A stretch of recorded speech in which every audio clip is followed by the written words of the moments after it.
Tēnā koutou katoa, Nick. Thanks very much for the introduction. You obviously did your research well. It's a long way running 42 kilometres. At least I didn't have to run to get to the Waikato today because I was at a fabulous event yesterday called the Te Hono Boot Camp Movement. I want to come on to that shortly. Peter, can I welcome you just a few weeks into your job? I have known Peter for a long period of time, has fantastic rural credentials, connects with farmers and exporters and producers very easily. You will take this job and grip it up, and I'm sure that we can look forward to seeing fantastic growth in the future here at the Fieldays. A great appointment. Welcome. Can I also acknowledge the Mayor of Waipa? Thank you very much for coming along this morning. Can I just say a special acknowledgement to those in the audience. John, great to have you coming back from the few years that you were here, making an outstanding contribution as well. Can I just say a special welcome to those that were at the Te Hono Boot Camp movement yesterday. This is a fantastic movement that is not well understood in the wider realm of New Zealand. This has grown in the early days, and John, I acknowledge you, 2012 was really a brainchild of John Brackenridge to get about 30 chief executives together to go to Stanford. And as a result of that, it's been hugely successful. The reason they went is about that time, the government set an aspirational goal of doubling the value of our primary sector exports from $32 billion to $64 billion by 2025. A key group of primary sector leaders went to Stanford and really delved into the detail of what this aspirational growth target meant. This movement now has grown to over 200. It has been hugely successful, and I thought it was very fitting that they chose Mystery Creek to come here and have a 6-monthly session to focus on the future where we need to. And I think it comes back to a very important point that you made just a couple of moments ago, Peter, where your theme is collaborate to accelerate innovation. And yesterday's theme was very clear, and it was about we need to do more in terms of collaboration. And actually this is starting to happen already. As a result of the Te Hono Boot Camp movement, there's now a Shanghai hub that's been set up where processors and exporters are working closer together. There's now some market research where everyone's chipped in a bit of money to have a look in North America what's happening in some of those key metropolitan markets. That information will, as a result, go to the next Stanford get together later on this year where they'll be able to understand all of that important and rich data. So there is some very exciting initiatives that are happening as a result of collaboration across the primary sector. And today's launch of 70 days to go is hugely important because you think about what the Field Days means to the Waikato. I've seen numerous studies, about $140 million, and then if you extrapolate that across in terms of economic activity for the rest of New Zealand, it's about $400 million. 126,000 people choose to come to the Field Days year on year. And I have come for a long period of time to the Field Days as a youngster, and now as a minister I come every year. I think it's absolutely fantastic. What we need to continue to do is to build the bridge between the urban and rural, what I call commonly a disconnect. I think it's fantastic that this week the Prime Minister is going to be at St Paul's celebrating their success in a new building and what they are doing about attracting more people into the primary sector. We have got a big theme of work happening in terms of what we're doing in skills development, retaining and attracting young people into the primary sector. In the next couple of months I'll be talking more about that. We're more linked up across the whole of government in this skills space, but I acknowledge Peter, St Paul's and what you're doing, and I know tomorrow will be fantastic. I was very pleased to be there about a year ago, a bit more, when we turned the first sod on your fantastic building. So I wish you all the very best. I think what's really topical here is when I came to the Te Hono Boot Camp movement yesterday and parked, just a year ago I would have been parking in the middle of the lake. So to see the development that's happened down the road is absolutely amazing. $8 million has been invested in the last 2 years in developing infrastructure at the Field Days. That is not well understood, a massive capital investment. Because of the reputation that the field days have in the wider primary sector, 95% of the sites were pre-sold by November last year.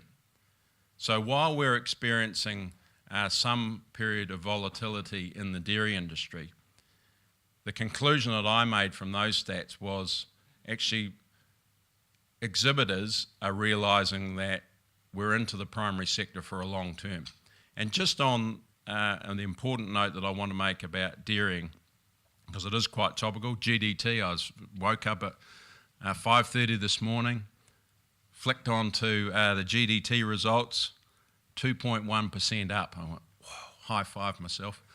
I thought, when you look at the graph and you see the trend, I just thought, gosh, that's positive news. Really positive news, albeit it's very small and albeit that Fonterra are moving more product outside of the GDT platform.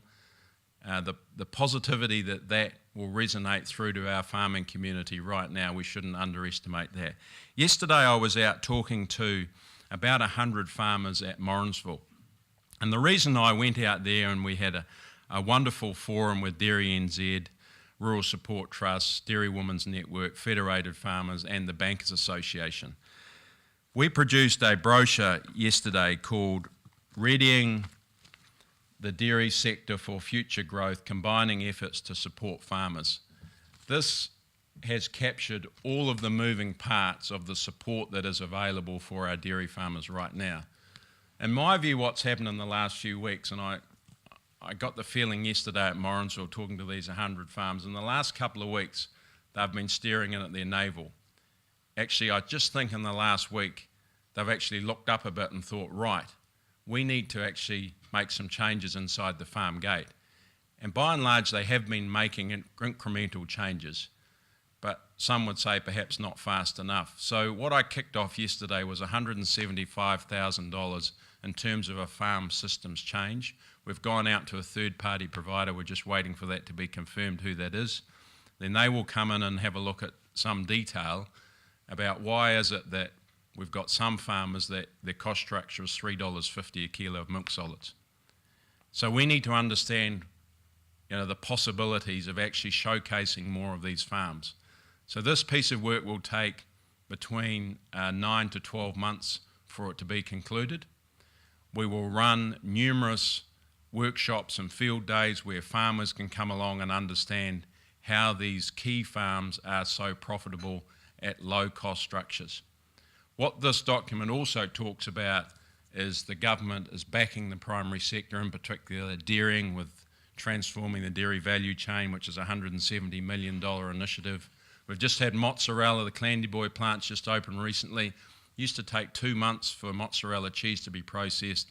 Now it's done in a day.